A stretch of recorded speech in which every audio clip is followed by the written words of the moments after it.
Le club Ben Sako vient de procéder au lancement officiel de ses activités. L'organisation engagée pour l'autonomisation des femmes et des jeunes a exposé ses programmes et ambitions devant l'assistance. Mariam Koulibaly pour les détails.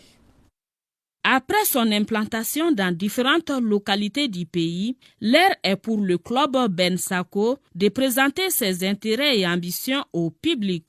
L'organisation qui se veut apolitique s'engage à accompagner les femmes dans le domaine de l'entrepreneuriat et la formation professionnelle.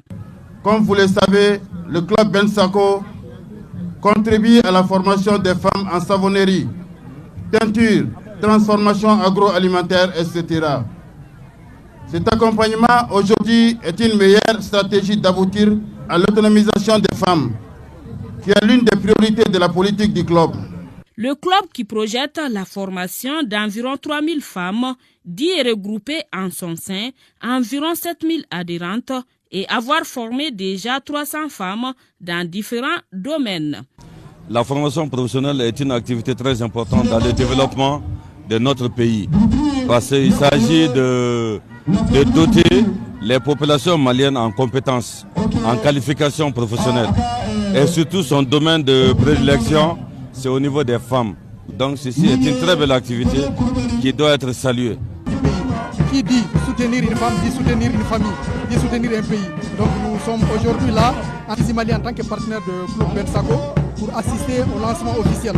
Donc au nom de tout Fizi Mali, nous remercions très sincèrement le club Ben Sako pour cette initiative qui contribue au développement du pays. La cérémonie s'est soldée sur la remise d'attestations aux femmes bénéficiaires des différentes formations. D'autres ont également eu droit à exposer leurs produits devant le public.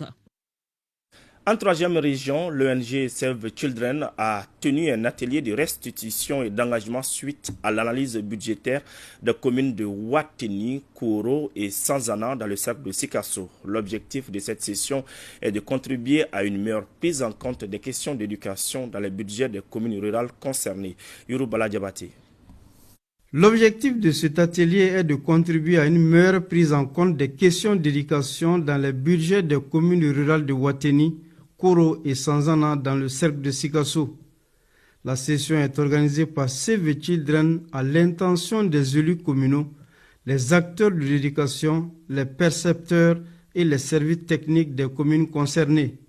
Toute la population doit s'engager pour que l'éducation réussisse. Et nous estimons aujourd'hui que l'éducation a atteint un certain niveau dans notre pays, que les maires que nous sommes, nous devons faire en sorte que les ressources qui sont destinées à faire en sorte que l'éducation soit réelle, que nous les utilisons de façon rationnelle. Save Children ne souffre d'aucune ambiguïté en termes de collaboration. Nous avons l'accompagnement constant de l'État, surtout pour aider les enfants à étudier, à être en bonne santé, à être protégés et également à étudier dans les écoles. Le développement du secteur de l'éducation constitue une priorité pour le gouvernement du Mali. Le respect de la proportion des budgets communaux alloués à l'éducation de façon générale demeure un souci. Le présent atelier de restitution est organisé pour permettre aux acteurs ici présents d'apprécier les sessions d'analyse budgétaire qui ont été faites. Donc pour l'atteinte des objectifs assignés à cet atelier,